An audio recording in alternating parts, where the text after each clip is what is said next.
اجہل اعظم، میں نے آپ کو اس گروپ میں شیئر کی تھی، میں دوبارہ پڑھ دیتا ہوں، بلکہ ایک اور حدیث سن لو۔ اللہم صلی علی سیدنا من صلی علی عند قبری سمعته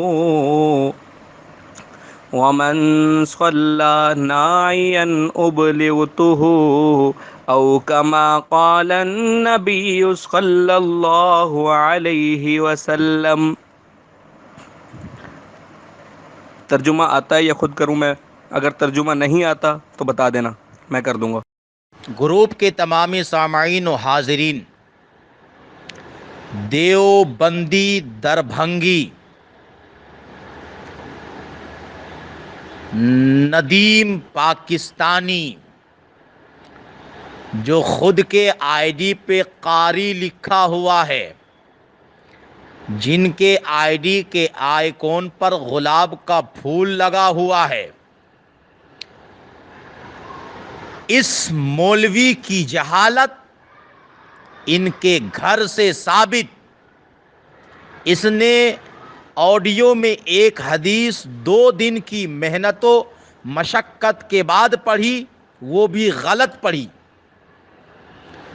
اب آپ کے سامنے فضائل اعمال کا اسکین موجود ہے، حدیث کے الفاظ آپ کے سامنے موجود ہے، آپ خود پڑھ لیجئے اور اس کی جہالت پہ آپ جو ہے کومنٹس کیجئے کہ یہ اتنا بڑا جاہل مطلق ہے اور دوسرے کو جاہل کہتا ہے۔ آپ تمامی حضرات خود پڑھ سکتے ہیں، اس نے تو راوی کا نام تک نہیں لیا تھا۔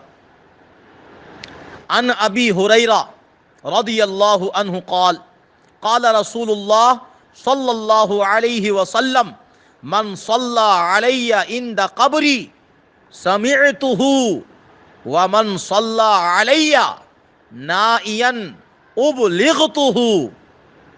سبحان اللہ، یہ ہے میرے آقا کی شان، یہ ہے میرے آقا کی عظمت، یہ ہے میرے آقا کی رفعت، یہ ہے میرے آقا کی بلندی کہ رسول اکرم صلی اللہ تعالی علیہ وسلم ارشاد فرماتے ہیں۔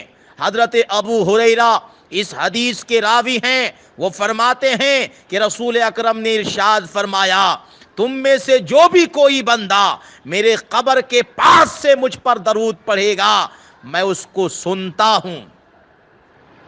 اس الفاظ حدیث سے وہابیوں کا رد بلیغ ہو گیا، جو رسول اکرم صلی اللہ تعالی علیہ وسلم کو مردہ مانتے ہیں، استغفر اللہ، جو کہتے ہیں کہ مردے سن نہیں سکتے۔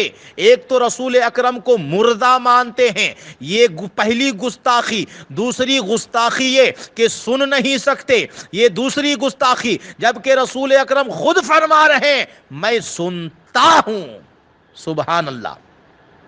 آگے نبی نے ارشاد فرمایا وَمَن صَلَّى عَلَيَّ، اس بے وقوف اعظم نے، اس جاہل مطلق نے وَمَن صَلَّى نَائِيًا أُبْلِغْتُهُ پڑھا تھا، علیہ کا لفظ غائب کر دیا تھا اس نے۔ اب نبی آگے فرماتے ہیں اور جو مجھ پر درود پڑھے گا دور سے، أُبْلِغْتُهُ، وہ مجھے پہنچا دیا جاتا ہے۔ اب دیوبندی اس لفظ پہ اعتراض کرتا ہے کہ تم کہتے ہو کہ اللہ کے نبی دور و نزدیک سے سننے والے وہ کانے لالے، کرامت پہ لاکھوں سلام۔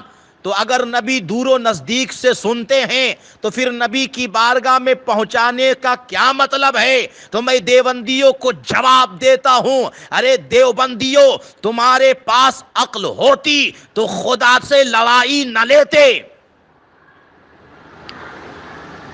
تمہارے پاس اگر عقل ہوتی تو خدا سے لڑائی نہ لیتے۔ ارے اگر رب کے محبوب کی بارگاہ میں درود اور سلام کو پہنچایا جانا رسول اکرم کے نہ سننے کی دلیل ہے دور سے، تو رب کی بارگاہ میں بھی تو پہنچایا جاتا ہے۔ کیا رب بھی نہیں سنتا؟ رب بھی نہیں دیکھتا؟